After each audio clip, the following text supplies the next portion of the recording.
Je pense qu'on a tous déjà ressenti cette frustration, cette colère et peut-être ce sentiment d'injustice quand on fait quelque chose, quand on demande quelque chose à l'univers, à Dieu, à n'importe qui selon vos croyances, hein, et que en retour on n'a pas forcément ce que on reçoit pas. En fait, on reçoit pas ce que l'on veut.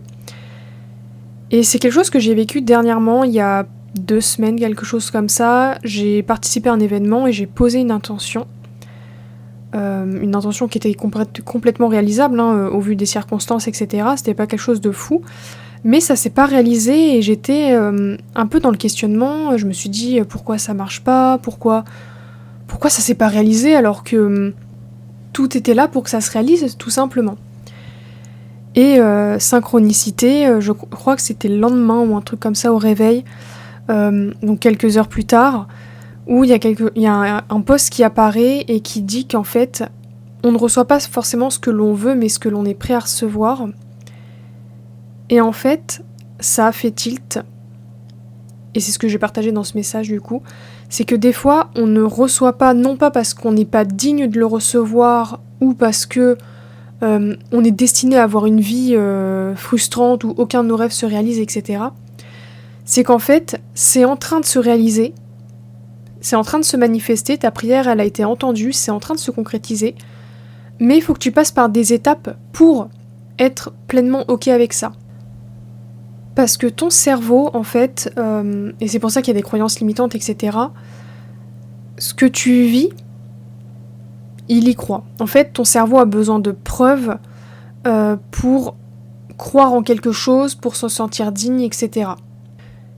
Et du coup, si tu demandes quelque chose qui est trop hors de ta zone de confort, quelque chose que ton cerveau auquel il n'est pas du tout habitué, si par exemple tu as vécu énormément de rejets, de critiques, et que là d'un coup tu dois t'exposer devant tout le monde, etc., vu qu'il n'y a pas eu forcément de transition, ça peut être une expérience qui va être très compliquée à vivre émotionnellement, parce que toutes tes peurs, toutes tes angoisses, toutes tes croyances vont venir, et l'événement, même s'il n'y a pas eu de critique ou quoi que ce soit, ça s'est bien passé, émotionnellement tu vas mal le vivre.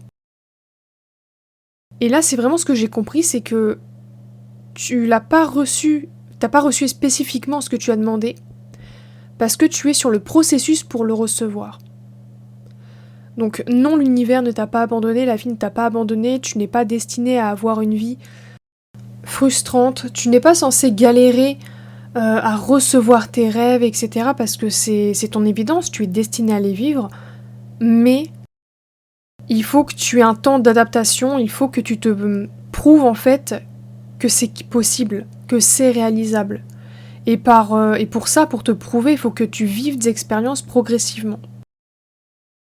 Parce que sinon, ça pourrait être... tu pourrais ne pas être prêt, en fait. C'est un peu comme une compétition.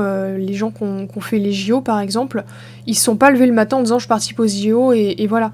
Pour arriver à avoir le niveau qu'ils ont, ils ont dû passer par un processus et ils n'ont pas direct eu leur rêve qui était de participer aux JO, par exemple, mais ils ont commencé à prendre le chemin et ils ont obtenu la finalité, tout simplement. Pour découvrir mes œuvres, je t'invite à regarder en barre d'informations. À très bientôt.